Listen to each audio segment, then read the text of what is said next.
Hey gang, Uncle Todd and Sonny here. This is our New Year's Eve or New Year's Day horror flick review. Uh, why are you wearing a sombrero? You don't have a top hat. Sure, why not?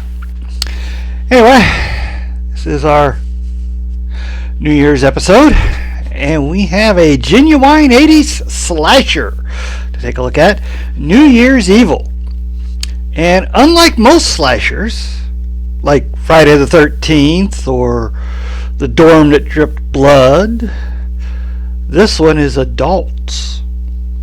No teenagers. They made those back in the 80s. They weren't all dead teenager movies, as Siskel and Ebert labeled them. Some were adults. And this has a pretty good cast. The main stars are Roz Kelly, who you all remember from Happy Days as Leather Tuscadero. This was her one and only starring role. She mostly played supporting characters. The same with the male lead, Kip Niven, a very familiar face for TV and movie fans. He's been in Damnation Alley, Earthquake, and I mostly remember him as the recurring character on Alice for a few seasons, playing the love interest of the waitress Vera. But here, he gets to really show his stuff. We start out with that standard Hitchcock pastiche, the shower death.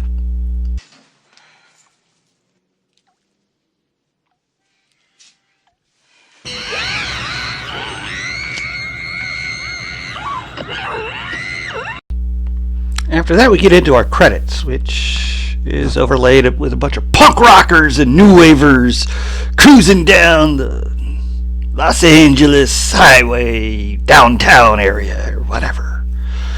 At which point we're introduced to Roz Kelly, who is Blaze, star of a TV show that highlights new wave and punk rock artists. She's the queen of new wave.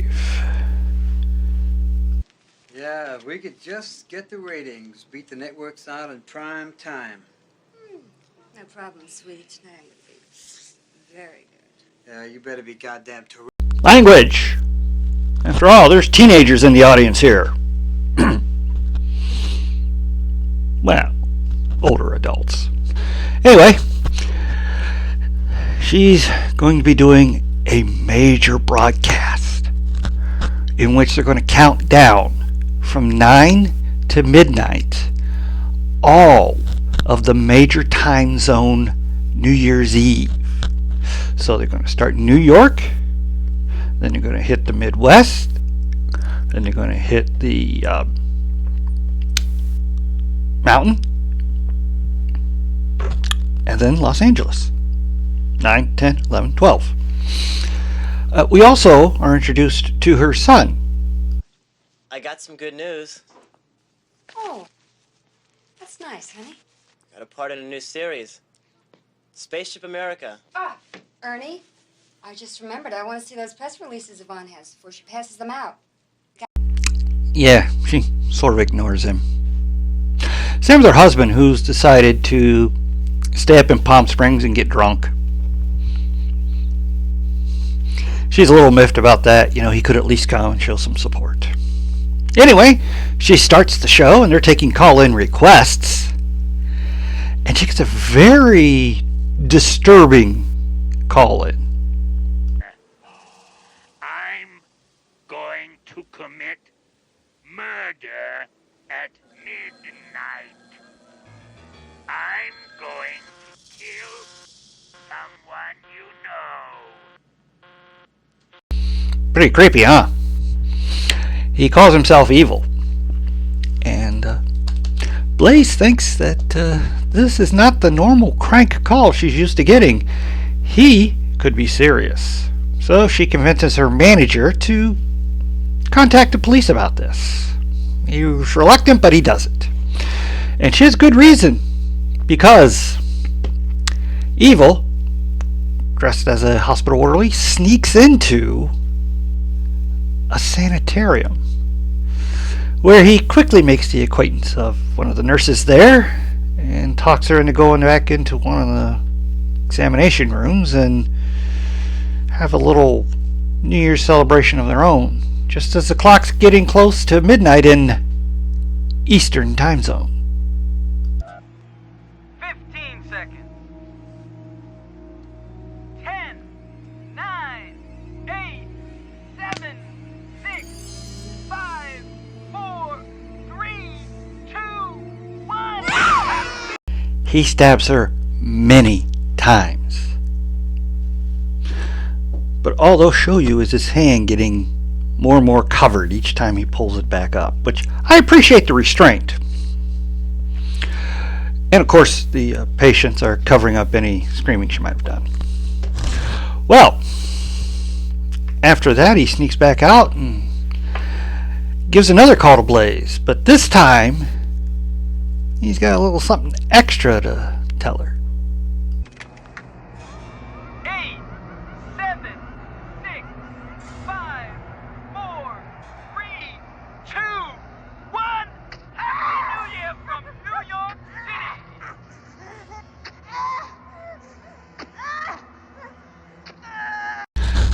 Telling him where to find the body, he hangs up. Off to his next attempt. The police, of course, head out and they find, wow, this guy did a real number on her. It looks like our creeps for real. They found the body, a nurse, carved up real bad, with deep lacerations around the neck and the chest.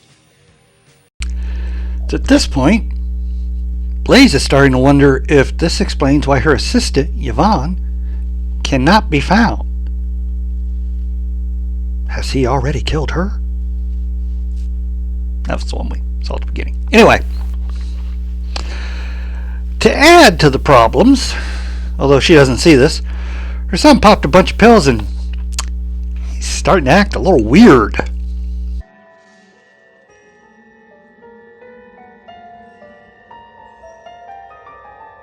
Now what do you think? I don't know what to think myself. Stay away from those pills, maybe? Meanwhile, Evil slaps on a fake mustache and a leisure suit. They were still a thing back in 1980, I guess. It's hard to remember. Anyway, and he hits a bar and picks up a rather easily impressed woman who, unfortunately, decides to bring her friend and roommate along because, you know, you can't just go off with some strange man by yourself. Well, luckily, he's a good improviser and figures out how to separate them. Now, here's what I want you to do. You go in and go to the John. And while you're in there, you buy the biggest goddamn bottle of champagne they got. Does everybody say that? Everybody just swears up and down the stream in the 80s? Well, if I remember from William Shatner, yes, that's the only way people were understood. Anyway, while the friend is in getting the champagne, our killer pulls off his next ingenious move. Hey, you want to smoke a number? Sure. I got some great stuff here. Colombian. Here, smell. When her friend comes back out, car's gone. She looks around and finds part of her friend's dress in the dumpster. Opening it up, Evil pulls her in and strangles her there. Then, of course, in a neat little bit of editing, he calls Blaze again.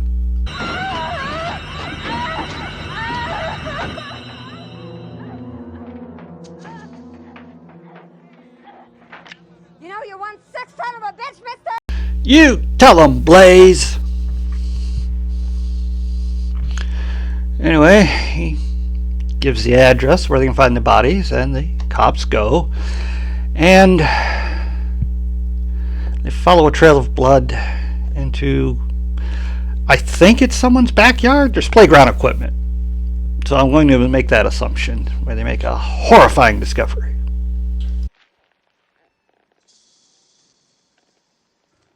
Oh my God. Molly, where are you? In here.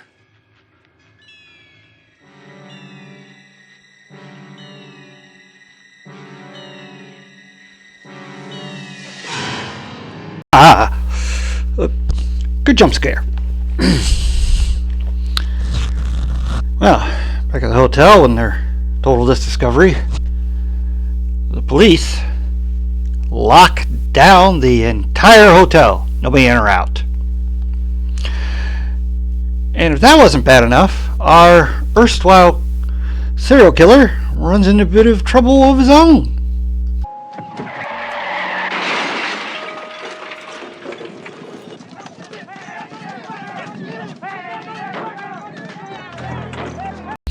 Well, now he's done it. Bikers are nothing to mess with. So we get a big chase, and then he tries to hide in a drive-in movie, but it doesn't work. Plus, a second blood-chilling shocker. Bloodbath. The Prince of Darkness walks among us, and so do his sons. Left with no choice, he abandoned his car to look for another one. At this point, we cut to a couple in the backseat of theirs. Your flesh will crawl. Hey, honey. Your blood will run cold. It's about time, isn't it? Maybe next movie. What are the odds he'll pick that car? Where are the keys? Where are the fucking keys? In the ignition! Plus, Unfortunately, this guy's girlfriend was more concerned with getting her blouse buttoned back up that she didn't get out of the car in time. And after telling him she didn't have any money, and he said he's not interested in money, she makes a very big mistake. Please. I'll do anything you want. We can even get it on if you want to. I won't make any kind of fuss.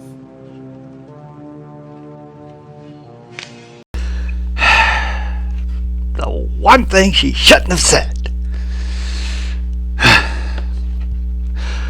Oh, well, she manages to get away when the car is stopped by a few drunks getting in the middle of the street, and he gives chase. Where they end up at, I guess, a football stadium? Some kind of bleachers, where he decides to taunt her a bit.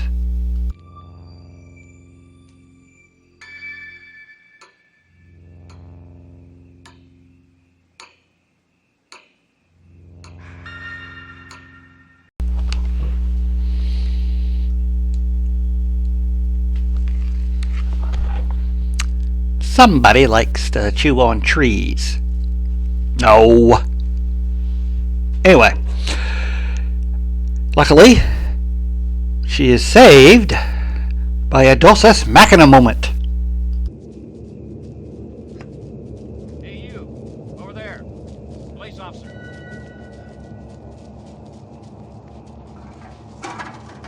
Hey, what are you? Got tired of chewing on it. Anyway, since he's screwed up his last kill, he has no call-in to make. So he moves on to the fourth and final phase of his plan. Now he's been dressed as a priest because he was planning to kill a nun. Anyway, he manages to hitch a ride because who's going to turn down a priest? But when he finds that no one can get into the hotel, he goes around back and, well, he proves what a great master of disguise he is.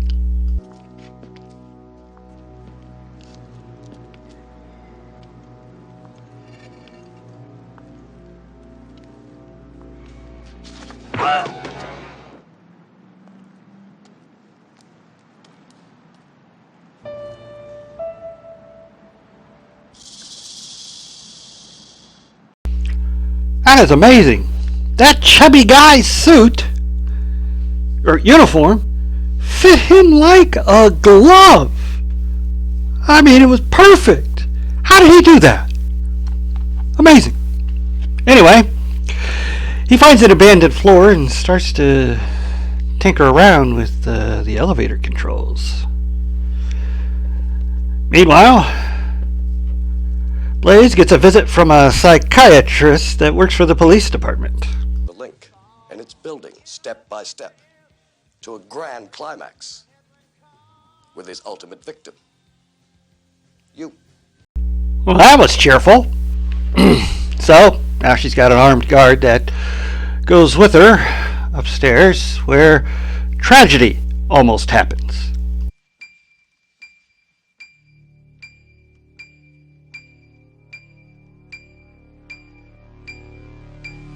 Freeze, police officer. Don't shoot. God, don't shoot! That's my son! A little freaked out after almost been shot. Her son storms out, saying he had a surprise, but now he just doesn't care.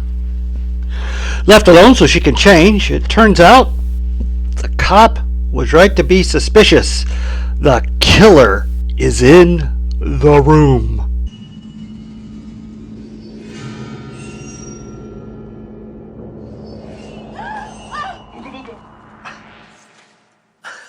Oh, Richard, you scared me. God. Oh, I'm sorry, honey. The killer's her husband. You know, it's not the big surprise reveal I think they intended it to be. After all, the killer had to be connected to Blaze, right? Anyway, she sends him out to find their son and talk to him so that she can finish changing. And as with her son, she kind of ignores him most of the time. He explains to the guard who's upset that, hey, there's this guy in the room he didn't know about, and explains that the manager had okayed him. Well, that was a big mistake, because after he leaves, the guard radios that in to check on it. Richard Sullivan, is he any relation to Diane? He's her husband. Well, they found his Mercedes abandoned in a drive-in. The driver knifed a biker there and escaped in a stolen car with a girl hostage. Just a second, Lewis. They also checked the files at the sanitarium. Richard Sullivan was once a patient there. Lieutenant, Green said the husband was down in the ladies' suite. How'd he get in? He said the manager okayed it. Like hell I did. I always knew that bastard was crazy. Sure you did. Anyway, Richard did not go to look for his son. He went back up to the floor he has been fiddling with the elevator with, and he waits until Blaze gets on. And then...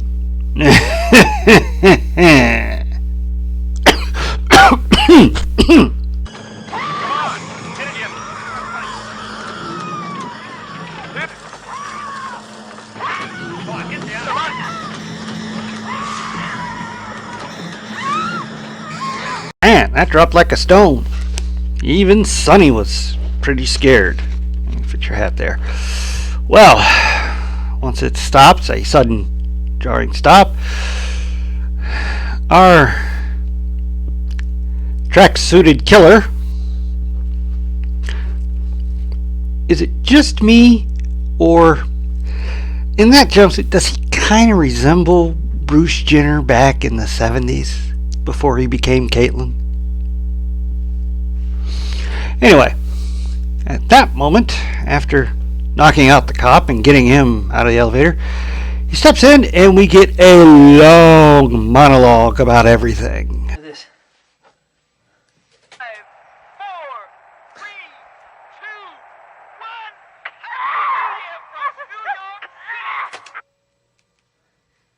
instant replay. You are just like every other lady in my life. Derek told me about the way you behave around other men. Derek. Ladies are not very nice people. They are manipulative and deceitful and immoral and very, very selfish. Have been shortchanging me for years. I have had to beg her through you for every cent I ever got. My allowance. Oh, yes, it is?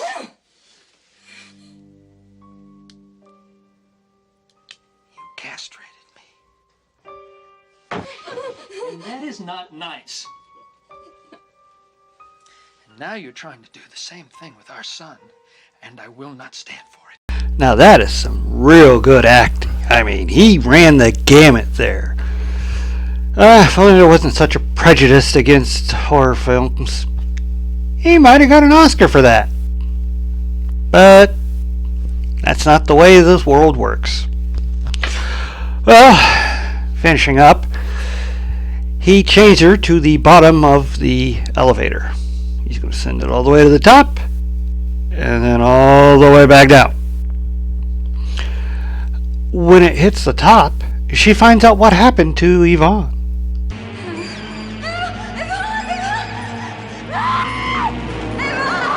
Ugh, gnarly. Well, at this point, as it's starting to go down, some people got on it, and we get this little bit of levity.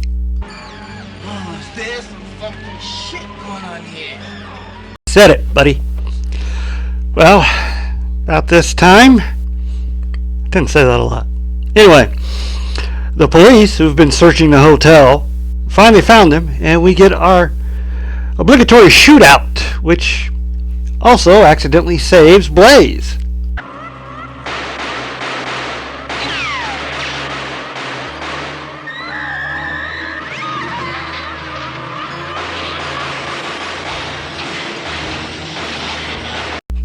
Chased up to the roof, our killer puts on his Stan Laurel mask.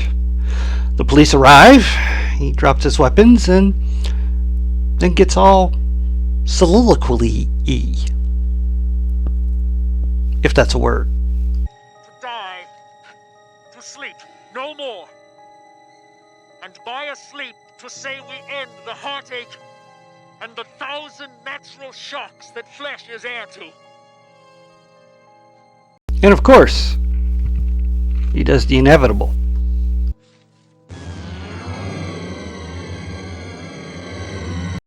And then we get the saddest scene of all.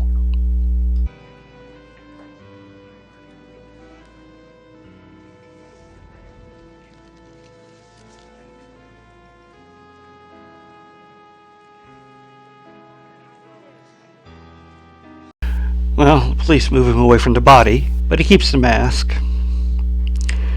And then as Blaze is loaded into an ambulance, we get our shock ending. Let's go.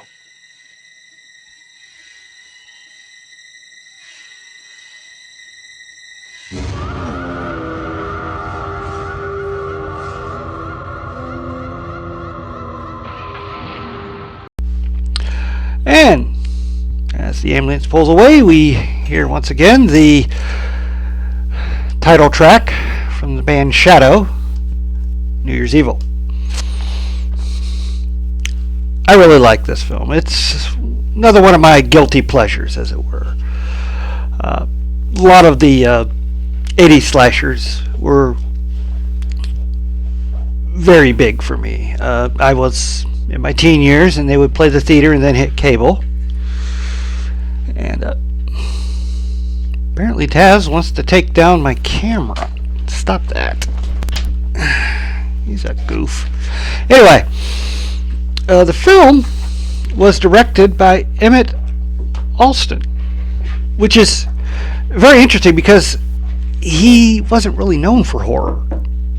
he was known for ninja movies. He did Force of the Ninja, 9 Deaths of the Ninja, and Little Ninjas. But he doesn't do too bad a job here. After this, a few years after this, he would make Demon Warp, which I believe is the only film to feature a alien, zombies, and a Bigfoot that turns out to be a were-Bigfoot. Like a werewolf. Which all pale in comparison to George Kennedy eating up all the scenery. He's an Oscar winner, and if you're going to put him in a cheap, low-budget movie, he is going to act the hell out of it. Also featured Michelle Bauer in a small part. Anyway, love the acting in this. Kip Niven, amazing job. I mean, just amazing. He runs the gamut from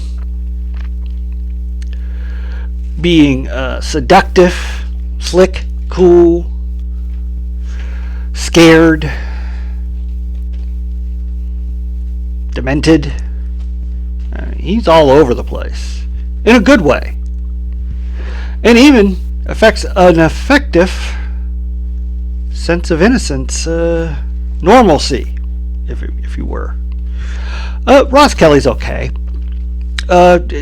She's kind of giving the usual performance, that tough kind of New Yorkish, because of her accent, kind of role that she kind of perfected. And I'll admit, she makes me believe that this middle-aged woman could be a sex symbol to all these young early 20s guys, and an aspiration for 20-something girls, women. Another actor I did not mention was Louisa Moretz, who she had appeared in like Up in Smoke, Last American Virgin, Death Race 2000, but she's probably best known as one of the prostitutes Jack Nicholson sneaks into the asylum in One Flew Over the Cuckoo's Nest. She played the kind of ditzy blonde that he kills with the plastic bag. Oh, and as I should have mentioned, the girl at the drive-in was Terry Copley, who would go on to star in the sitcom We Got It Made, which played one season on network and then a couple of seasons on first run syndication. A lot of failed sitcoms did that. I remember 9 to 5 did that. They had one season on network and then went into first run syndication with new episodes. The new WKRP didn't. They just went straight first run syndication. Anyway. Copley is also known for the Transylvania Twist movie with Robert Vaughn as Dracula. That's pretty good casting there, too. The music in here is supposed to be punk rock and new wave. And the bands do look punk rockish. And the music sounds like 80s hair metal. I know. Some of you will probably say, well, what? Both the same, aren't they? No, there's a big difference. Metal fans and punk fans will both tell you what the difference is. And then there's like a weird scene where they're almost playing a bluesy number, and they've been slam dancing through all the fast numbers, so of course they're going to slowly slam dance here.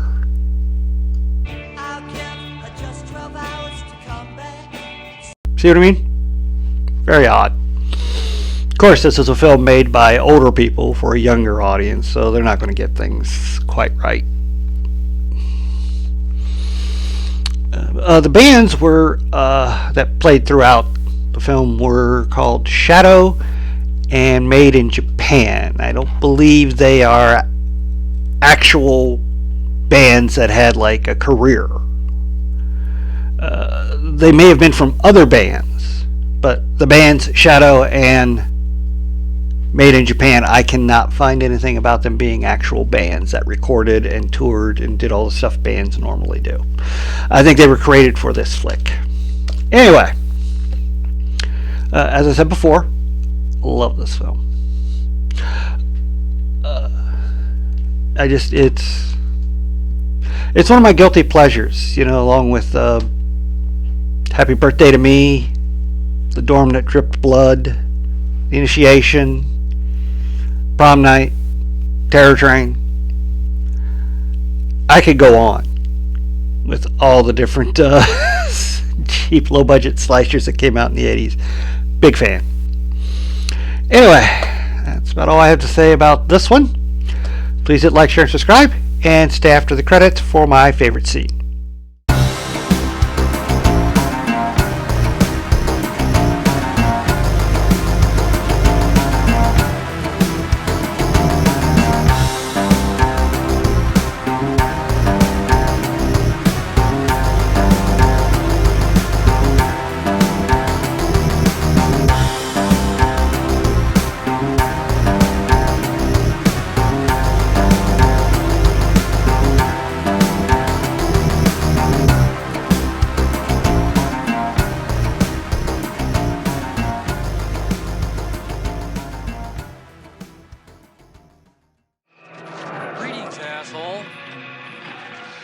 Man of God, not a man of violence.